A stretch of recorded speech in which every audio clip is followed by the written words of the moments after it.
Hello everyone, and welcome back to the Philosophy of Gaming. I'm Sean. And I'm Marshall. And as you can see, we're in a brand new studio. That's why we've been missing for a couple weeks. Months, maybe, possibly. Yeah. That's why we haven't been around. We got a new studio. As you already know from previous videos, Sean had a baby. And so it's been a little hectic. We've still been meeting every week and planning things out.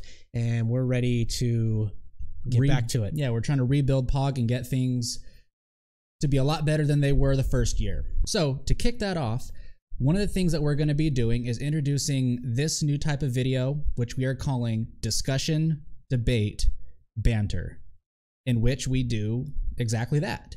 We're going to talk about different video game topics, and we're going to be doing these once a month in addition to all the other content that we'll be making for you guys. With that said, for this video, Marshall, what do you want to talk about? Honestly, the first thing that came to mind was talking about what games we're excited for this year. Because it's kind of close to the beginning of the year. Meaning what, like the 2023 releases? Yes. Okay. Yeah. Arc 2.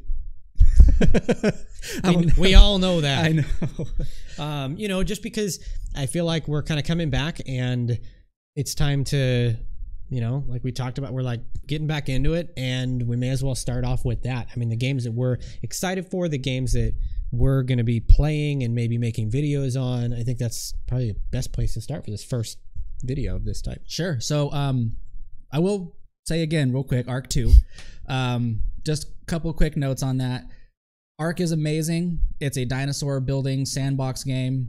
I love it, but it's not without its problems. A lot of it seems to be repetitive. It just seems very too straightforward and kind of low production, which is not a dig at Wildcard. They've been making the game a lot better, but Arc 2, they're making things a lot more customizable, a lot more immersive. For example, dinosaurs don't just have a radius aggro anymore. They're actually going to be able to use sight, sound, smell to hunt you down. One of the many examples that's going to make the game a lot more fun. It's also going to have Souls-like combat. That's interesting. It's going to be kind of crazy to see. I think it's going to be a huge hit because of that alone. I think so too. It's also on Unreal Engine 5. I knew that. Yeah. I know. So, I was watching the live stream for Unreal Engine 5 hoping to get more Arc news, but there wasn't. But that was a while ago. So anyways, Arc 2, that's one. Another big one I have to mention is Resident Evil 4, of course, right? Which at the time we're recording this video, I think comes out in like a week. Yeah. So by the time this video comes out, Resident Evil 4 will have already been out. But yeah, as a fan of the original Resident Evil 4, I'm just so excited for this one. It seems like they're going to go back to, just like all the other remakes, right? They're going back to sort of that horror and survival element instead of just kind of like the action blowing things up sort of a thing. It looks a lot scarier. The story looks amazing. And it kind of seems to cut out a lot of the cartoonish sort of dialogue that might have been in the original. So they're modernizing it, and man, the trailers look so good.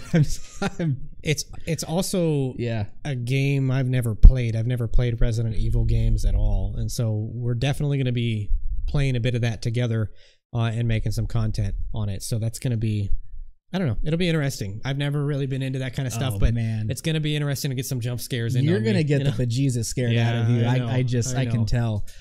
Another one, since it's on my mind, Remnant 2. Have you ever played Remnant from the Ashes? I have it. I haven't actually played it, but I've watched a lot of video on it. Yeah, it's basically Souls-like third-person shooter though. So it's Souls-like, but it doesn't have as much emphasis on melee as it does on the actual gunplay. You know what I mean? Isn't it kind of like a team up with a few people and complete an objective or kill a boss or something? Yeah, so it's a randomly generated world that you progress through. You can play by yourself, obviously, but it is a lot easier and more fun to play with other people. It's kind of got this weird blend of like alien and demonic as far as the world building and the creatures and everything in the game. It's kind of this post-apocalyptic sort of a game. It's really fun. I just stumbled across the original Remnant game in the Game Pass, and me and a couple of friends just started playing it and loved it. So Remnant 2 looks like it's going to be really sick. We'll have to play some of that for sure. Yeah. Forza is getting a new game, they say, this year. There's not a lot of info on it. It's going to be 4K 60 frames, but that's really all that we have. I assume that it's not going to be a Horizon-style game. It's going to be... Oh, I know that, actually. It's going to be, one of the regular sim games. That's exciting. I'm big into Forza and big into racing games in general. Hard to make content with something like that, but I'm really excited to play it. Is that the one that Unreal Engine 5 is going to, or is that Gran Turismo? I think it's Gran Turismo. I know that Forza, they have their own engine. I get them back. Forza Tech engine. I get them mixed up. Forza is Xbox and Gran Turismo is PlayStation, right? Correct. Okay. Growing up, I played a lot of Gran Turismo and I loved it, but I switched over when I've never the really games just felt been bad. that big into racing games. I know myself, though. I know. Another one that I'm really excited for is Diablo 4. The beta. What? The Blizzard fan is excited for a Diablo game? Of course. Traitor! Beta for that, actually, as of recording this video, comes out tomorrow morning. So by the time this video is out, which means Marshall's going to call in sick to work tomorrow. Yeah. By the time that this video comes out, I'll have already been playing it for weeks. So hopefully I can share some thoughts. It's the beta. The full game doesn't come out until June, sometime in June. So, we'll see how good it is. I'm really excited for it. I'm going to be playing a rogue to start. They took the Demon Hunter out. For now, they'll probably bring it back. Hopefully. There's a lot of information you can find online, a lot of like dev stuff. Blizzard is big on like really giving love to the devs when it comes to like game releases. So there's a lot of art direction videos and things like that.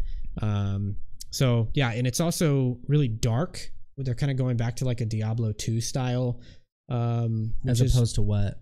Diablo 3. Diablo 3 wasn't as dark and gritty as Diablo 2. And so Diablo 4 is kind of going back and following the trend of Diablo 2. So I'm really excited for that. That reminds me of another one I'm looking forward to, Lies of P. Mm-hmm. Is that about Pinocchio? Yeah, so it seems like it's a game that's loosely based on the concept of Pinocchio. It looks like it's a Souls-like combat with... It's kind of funny how I have a style of games that I like if it's Souls-like. Souls-like must include dinosaurs. Doesn't have to. This one doesn't have dinosaurs in it. But it looks like there's magic and range weapons and melee weapons, and it seems to kind of have this dark, almost Remnant from the Ashes sort of style mixed with like a Nier Automata, where it kind of seems like these weird automated robotic mechanical creatures that seem to be... It looks dark. Hell yeah. But it also looks like it's going to be very story intensive and a lot of fun. I'm excited for that one. I'm also excited for Exoprimal. I've been talking about that one for a while. It's the new Capcom game. Dinosaurs? Yes, that's the dinosaur one. People were were really hoping for some sort of a Dino Crisis reboot, but instead they came out with this. So basically, storms show up in the sky in a post-apocalyptic Earth, and the storms are just dumping dinosaurs all over the Earth, and then you get into an Iron Man suit and just raise hell, kind of like an Anthem. It looks like Anthem mixed with what's that zombie game where the hordes just go after you? Left 4 Dead? No, you're on a motorcycle. Days Gone. I think that's right. So it's kind of like Days Gone with hordes of enemies, but they're dinosaurs, but the combat style seems to look like Anthem. That's cool. Right? It just looks fun. Like just good old fashioned. That's Exoprimal? Exoprimal. New Capcom game. Don't know when it's coming out, but 2023 is all we have. That's pretty cool. I would like to play that. I think that concept sounds really fun. If it's like what you just described, I haven't really looked at it. It's probably not going to be a deep heartstring tugging story. Fair. But it looks like it's just going to be just explosions and fun action gameplay. One of the games I think I'm most looking forward to without, Ark or Resident Evil, it's a game that I discovered recently called Meet Your Maker. It comes out April 4th, I think. Oh, whoa, that's soon. Yeah. That might be the same week this video releases. It's kind of, it seems like it is a PvP raid builder attack and defense style game. So basically when you look at the trailers, it seems like the concept is there's a desert wasteland and there's a resource called genetic material. It's in this red vial, and you basically have to construct this massive base compound filled with traps and creatures and whatever you put in it in order to defend it. So you're pretty much creating like a base for other players to try to raid to steal your genetic material, while you can go to other people's bases and try to steal theirs. So it seems like an attack and defense style game. I'm really curious to see how it works. I don't think that there's a concept that is like That's what I was going to say. So you pretty much build your own large defensive area that other people can come and raid. And also you can do what they would do and go raid other people's. Yeah, and it seems like there's some sort of a reward system, because obviously you're not going to just have access to all the building materials and all the traps and all the creatures and all the weapons in the game. So it seems like you're probably going to have to level up. Yeah, and maybe gain resources by going after other people or something. Like maybe you take that genetic material if you're successful in a raid and use that to purchase more things to upgrade. I don't know. That sounds awesome. It does. That one I'm really excited for, as a matter of fact. I can see my next few months just going to pretty much Resident Evil until this comes out. And then when this comes out, that's probably all I'm going to play for a while.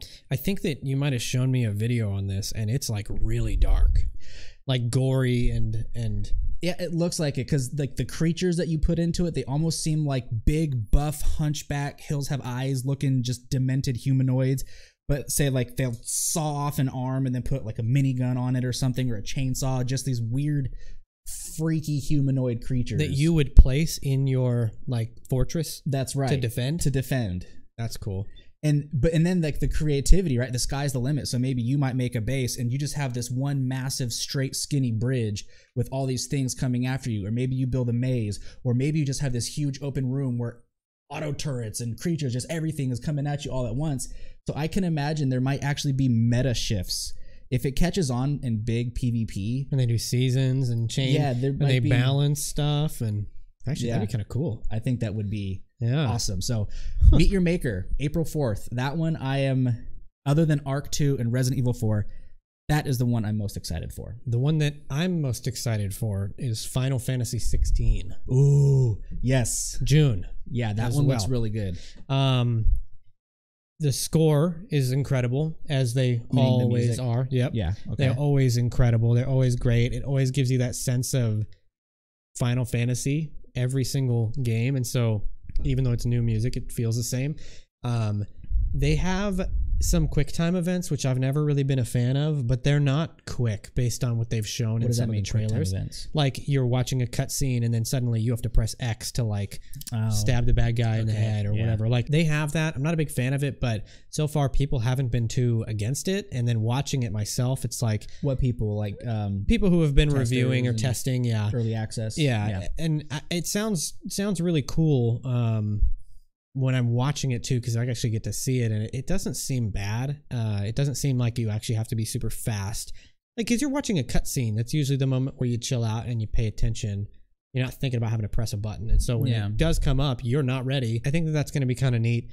But it also adds kind of a level of immersion even to the cutscenes. Like, you're not always just watching a movie. You're still involved even in that part of it. So I could go either way on it. Maybe quick time events or no.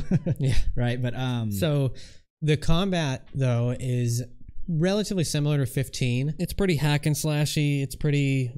That's one of the things I've noticed from the trailer, and I think that you and I were watching a review video from one of the early access guys. Yeah. It seems like... So in previous Final Fantasy games, you have Aeons or whatever it is you want to call them, right? Like Ifrit, Shiva, Bahamut, things like that. And it seems like they are the bosses in the game, but then once you beat them, you take over their power, and then when you have their power, you can cycle through different like action commands. It's essentially like a move. You would use one time every so often that charges back up. Yeah, so like say you have your Ifrit equipped, and then there's say 4 moves that are mapped to the different triangle, square, circle, X on your controller, right? And then those have cooldowns. So say you burn through those, and then you switch to Bahamut, and then you can use some of his, and then go back to Ifrit. And it seems like it's more customizable and dynamic than just the simple hit X over and over kind of hack and slash that I'm used to seeing from Final Fantasy. Like 13, the story looks cool. I don't like the combat because it just seems boring and basic, and I kind of got similar vibes from 15 too. I think it's gonna feel a little bit better overall playing it. It's still not my favorite style of combat, but I think it's one of those ones where it's like you play the story you play the game for the story at least a big portion of it. In Final Fantasy, that's absolutely true. Yeah. And then the combat, as long as it's good, that's fine. It doesn't need to be perfect. It just needs to be good. One of the things I feel like I've noticed from the Final Fantasy series is that from game to game, they do seem to dramatically change, other than the first, 10, because that's just pretty much turn-based and you select from a menu what you're going to do. Mm-hmm. But everything after that seems like a new kind of unique style of combat. So my question to you is, which of those would you say is your favorite? 12. I know that's your favorite game, but combat style, is that your favorite one too? Out of well, I mean, I don't know. I haven't played 14 or 11. Those are both MMOs. I haven't either. I think 14 is probably pretty good. I mean, I play WoW, so yeah. But I would say 12. I really like how you play in 12, and I would like to see another game do something similar to that, the Gambit system. But that is cool. Yeah, there's a few games that do things like that, like Dragon Age has that kind of a system. Yeah, it almost sounds lazy because it's like, well, you just program it all and then you just run up and then your guys fight for you. But in a way, it's like it's setting it up to be perfect where you don't even have to do anything is really satisfying. And then sometimes you will. Sometimes things will get combos and hit you. And anyway, getting off track on Final Fantasy 12, but Final Fantasy 16. I'm really looking forward to it. I really like that you can cycle between the icons is what they're called instead of aeons. Yeah. So the icons, you can swap between them and use different abilities. You have 4 buttons mapped for each icon. That sounds like it'll give it a little bit more fun in combat to actually switch through and try to combo different stuff together. So, and the game itself just looks flat out epic. The fights, the bosses, things are just huge. And music, like we were talking about. Yeah, so I think that's probably the game I'm most excited for. And that comes out when? It's June 4th or 20th. I can't remember. Diablo and it are June. Diablo and Final Fantasy 16 are those 2 days. I'm pretty sure. So anyway, we're really excited about that. Obviously, Sean's excited about it too. Yeah, that one I will play probably if I'm not still too busy playing Meet Your Maker. Yeah, there's a lot of good games out there. I mean, we could always mention, Starfield. That's one that people have been looking forward to. Yeah, whenever it comes out. But I mean, there's so many. I feel like 2023 seems like one of those years where there's going to be a lot of really big hitting games, and I am really stoked for them. I'm going to make a prediction. I think that game of the year might go to Resident Evil 4. I think it's going to be close. I think it's going to be between Resident Evil 4, Final Fantasy 16, maybe Starfield, but a lot of people are feeling kind of iffy about that. That one may flop, but if it doesn't, I could see that being in the running. And who knows? Maybe Arc 2 just comes up and just. I'm always going to hold out hope for Arc 2, but I think Resident Evil 4. Maybe Diablo 4 then. I don't know. I think Resident Evil 4 is going to top it. We'll see. Yeah. In the discussion, debate, and banter, one of the things that we talk about doing is responding to comments. And so we have a couple here that we want to respond to. So the first one comes from Dawood Williams. And this is on the Console Wars Nintendo 64 versus the PlayStation 1. So Dawood says, you guys clearly don't know what you're talking about in some instances. The PlayStation had both quantity and quality. Okay, so first of all, you can't say that you don't know what you're talking about and then make an opinion-based argument. That would be like you saying that, I think that Wendy's is better than Burger King. And I could say, you don't know what you're talking about. Burger King is better than Wendy's. It's just opinion-based. I mean, it's funny because it came out the gate, like that first sentence, I was like, dang, like this he's is attacking us. And then he's like, let me tell you about it. Like, I'm like, okay, cool. So anyways, he continues. So you guys clearly don't know what you're talking about. PlayStation 1 had both quantity and quality. And the reason why it got support so long, especially third-party support, is because of its success early. The PlayStation 1 simply had more to offer in nearly every genre at the time. And at the time was the platform of choice for major third-party AAA companies and just had games that industry-defining... Man, I'm sorry, Dawood. It's hard to keep up with. Okay. It just had games that industry-defining. Got it. That industry defining. You can pick on hand what the most memorable Nintendo 64 games were. However, that would be near impossible for PlayStation 1 because there's simply so much to choose from, yet you didn't name one. So Don't attack the guy. I'm not. But here is my response to this, right? Obviously, a lot of this is opinion-based, but you did make some points that could be countered objectively. So here's the way that I would respond to that. Nintendo, at the time of PlayStation 1 and Nintendo 64, had already been an established platform, and they already have their own in-house developers, and they already have their identity in the games that they've developed. Up until this point, however, Sony has only been making TVs and radios and VCRs, and because in Japan there was such this tech boom around the time that the PlayStation 1 came out, they had all of these talented graphics designers, and so it gave Sony the opportunity to create a video game console and then just say, hey, all of you third-party people, come make games for us on this platform. And I think that's why you had so many games, but that's why also so many of them were more or less obscured, right? Yeah, but I still think, I mean, they've never been in the scene before, and they came in and they said, here you go, and then they sold like 3 times the amount of consoles. No, that's not my point. I'm not trying to put down PlayStation. Right? I know. I'm trying to bring up PlayStation. Yeah. No, PlayStation did great. But what the point that you're saying, though, is that because Nintendo 64 was memorable, but PlayStation 1 was also memorable because there were so many to choose from. One, I don't agree with that argument, because when I think of PlayStation 1 exclusive, right, because you can bring up Tony Hawk Pro Skater, one of the ones that we like to talk about, that was not exclusive to PlayStation. So when you think about PlayStation, I think of Twisted Metal and Spyro and maybe a couple of other ones that were Final Fantasy.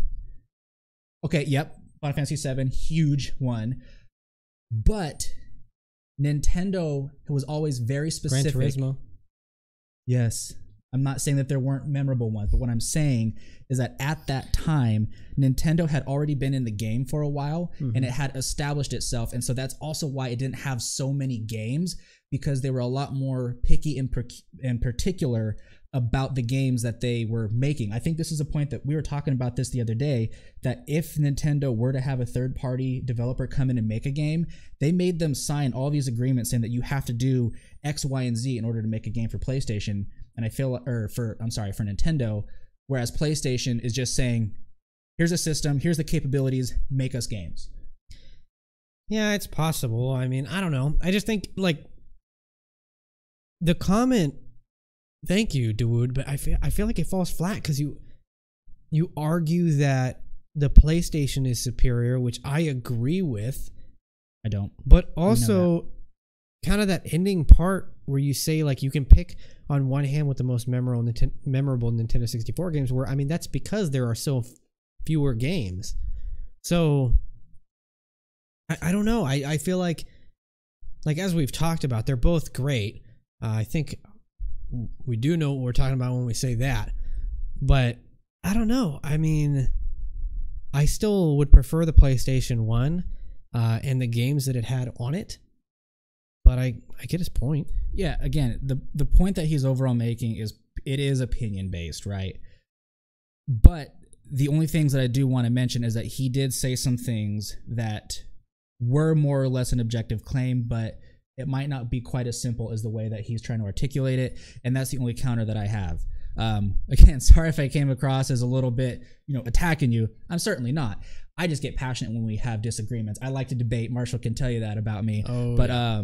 Dawood, thank you so much for the comment. Yeah. If you see this, give us a rebuttal. Respond to this video. Yeah. Let's keep this going. Maybe we'll talk about it on the next one. Yeah. Marshall, you found a comment. Yeah. So the next comment from Steve Lalancet on the microtransactions or no probably video. Butchered that, right? I don't think so. Oh, okay. Sorry. It's either Lalancet or Lalancetti. Proceed. Thank you. On microtransactions or no, said there's no reason to have microtransactions in game for gamers. Period. Okay.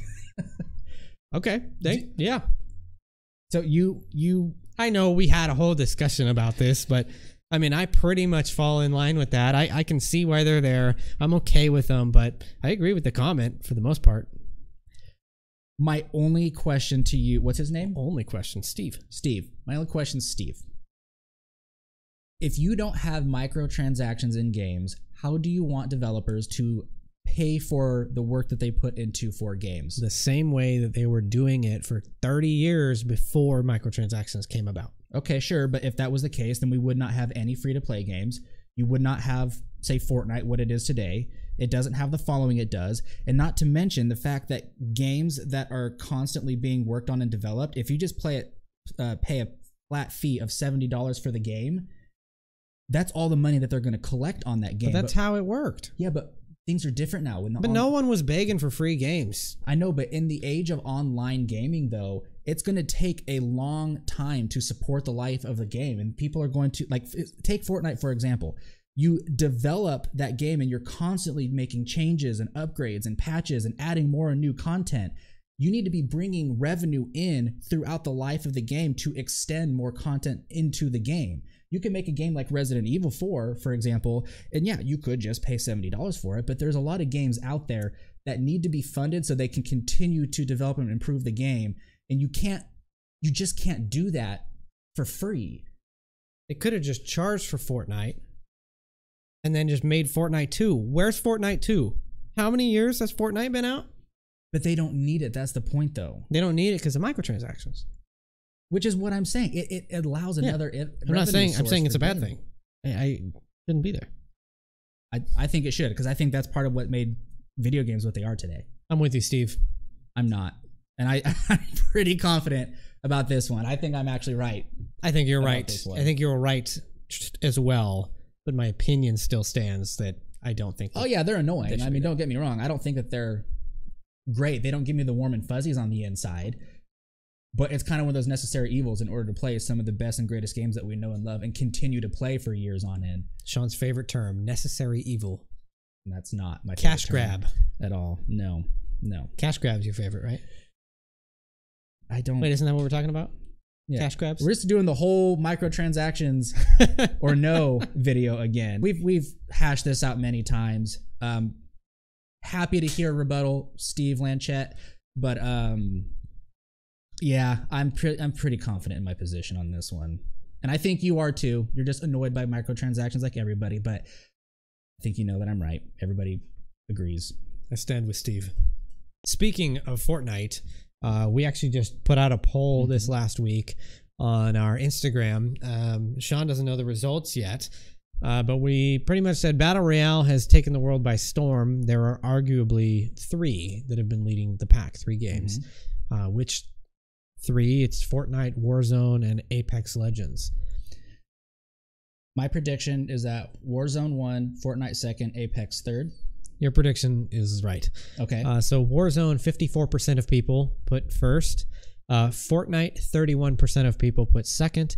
And Apex, 15% of people, which was actually a little surprising to me. That is surprising. Because I don't know very many people who actually play Apex. But I know that it's big, and that's why we put it on the poll. I find it surprising that the number's actually that low. I mean, sure, I'm not surprised that it came in 3rd because the other 2 are just really big. But Apex is really big in the competitive realm and in the esports realm. I'm kind of a little bit surprised by that number. Yeah. But yeah, so the reason why we put this poll out is because Marshall and I are kind of having this internal debate between Fortnite and Warzone. We just had to put Apex in there. Neither of us have played it. But you can't put a poll like that without putting Apex in the running. Yeah, so it deserves a spot. So it sounds like a lot of people like Warzone, which is not surprising to me. Me, I like Warzone. So what do you think that Warzone has over Fortnite? It feels a bit more real. It's actually real. I mean, it's not cartoonish and whatnot. I also really don't like building, so okay, yeah. That's the thing I do like about Fortnite, because to me Warzone just feels like it's another Call of Duty game. Yeah. Where there's really nothing that special about it other than introducing the Battle Royale aspect of it. But here's my ultimate objection to Warzone as a Battle Royale, or any game like it, Warzone, PUBG, things like that, and why I like Fortnite. If you're playing Warzone and you're trying to run to the zone and you're running through an open field, or you're going up a hill or going down a road, if somebody sees you before you see them and they open fire on you, your course of action is pretty much to just try to lay down or maybe react quickly and hope that your aim or your guns are better than the people that are shooting at you in order to swing the advantage in your favor. Yeah, it's more realistic. But in Fortnite, though, you could be running through a field or going up a hill or going down a road, and somebody can shoot at you, and you have the ability to quickly build around yourself and pretty much reset the fight, meaning the factor between success and failure is more skill-based rather than just the chance of who sees who first. It's not about skill. It's about realistic. Building just makes no sense. You can't just build a barrier around yourself in 4 seconds. No, in video games you can, though. There's a lot of games that aren't realistic, but it's the gameplay style and the satisfaction of playing competitively, right? You can find yourself more frustrated in a game like Warzone because you get killed, not because of anything you did, but because of a factor of pure chance. Whereas in Fortnite, you could be ambushed or caught off guard, and you still have enough tools in your pocket to be able to react in a way that allows you to still have the advantage as long as your skill level is relatively the same or better than those that are attacking you. I don't know. I'd argue if your skill level is high enough in Warzone, you're going to win the fight too. But here's my question.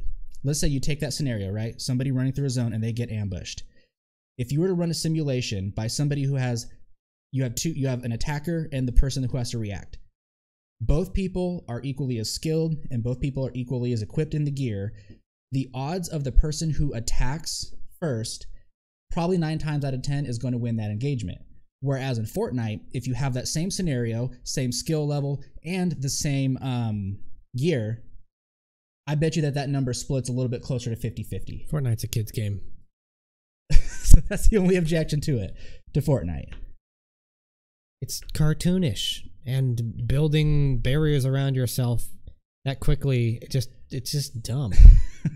It's dumb. Okay. In my opinion, there are a very few number of categories of gamers and their opinions of Fortnite. There are people who just don't like Fortnite outright because of the cartoonish aspect of it. Maybe they don't like battle royales in general. So there's that category. There's a category I think that you fall into where you don't like the building aspect of it. It might be overwhelming. It might be an extra stupid. There's a higher skill floor, say, to something like that. And not to put down anybody that plays Warzone, but some people just don't want to have to go through the skill curve of trying to learn a game like Fortnite. That's another one. There are the diehard Fortnite fans who love the game no matter what. And then there's people like me who, I love Fortnite. I'm decently good at it. I like the competitive aspect of it. I like the skill. I like the building. But Fortnite likes to do stuff that just royally pisses me off a lot. So, and this is where I have some issues with Fortnite. As an example, there was a time when they introduced helicopters and airplanes into the game, which pretty much allowed you to position yourself somewhere quickly on the map. The storm is not a factor. Positioning yourself against an enemy is not a factor. It just eliminates a lot of the challenge of the game. That's one example.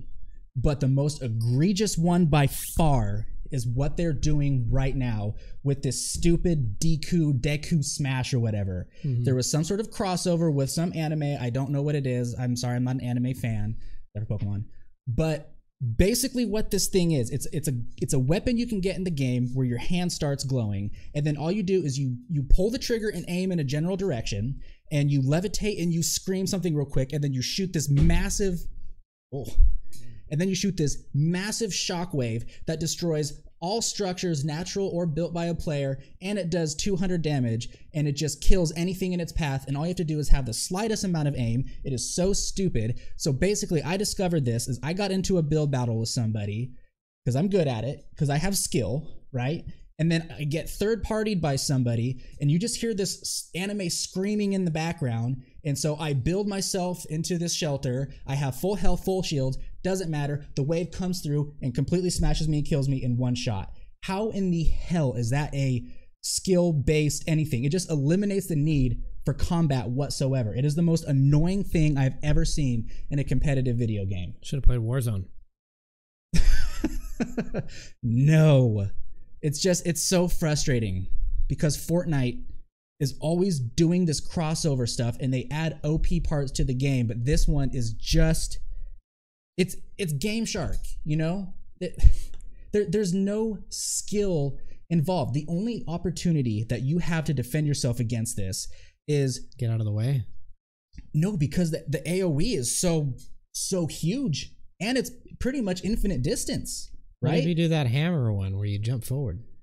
You could do that. You could use the gravity hammer and do that. But at the end of the day, though, the best way to do it is that if somebody they're levitating and charging up that stupid thing while they're screaming, and in that moment they're vulnerable for about 2.5 seconds, which means you have that much time to find them. And in Fortnite, if you're doing this build battle and you're in this giant fortress, it takes you a long time to get a good 360 sense of what's happening around you.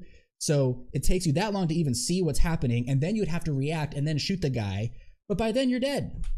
Because some kid he presses the right trigger one time and aims in your general direction, and you're dead. Yeah, that sounds horrible. I It's don't want to play it either. So dumb. It is so dumb. They should take it out of the game. They should. Yeah, and all the other random crap like that, where they add new abilities and partner with other companies to add new abilities. I'm okay with some of the crossover stuff. I mean, the Spider-Man gloves were cool. What do the gloves do? They let you zip around. I mean, it's a little too map traversy for my taste, but at least that's all that it does. This thing is just pretty much a nuke that you throw at people. Yeah, it sounds horrible. They haven't nerfed it yet? They're probably not. The crossover is probably going to end in the season, and then they'll probably do away with it. But what makes Fortnite great, what made Fortnite great, and they still go back to this from time to time, is to just keep it simple with basic type of guns and gear and very minimal transportation, like the golf cart. I miss the golf cart days because there's nothing OP about that. Mm-hmm. Yeah, no, that sounds a lot like Warzone. Anyways, I need to get my heart rate down. That's all I have to say about that. It grinds my gears, Marshall. It really does. I know it does. It grinds Yeah. them. It grinds them. Because I don't like rage quitting games, but I did multiple times in Fortnite because of this stupid addition. I never rage quit when I died in the middle of a field in Warzone. Yeah, well, it's also more boring too, in my opinion. Oh, okay. Yeah. All right, Dawood. He's gonna become a inside joke. Yeah. Here at Philosophy of Gaming. Well, thank you guys for coming and watching this. We had a lot of fun discussing, debating, and bantering. Yeah. We'll see you guys on the next one. And in the meantime, make sure you check out all the other content we're going to be putting out. Like you said, we're planning on doing some Resident Evil 4 stuff. Yep. We'll be putting out a lot more videos for you guys, a lot more consistently. We're hitting it hard again. New year, new studio, new equipment. New philosophy of gaming. New pog. See you next time.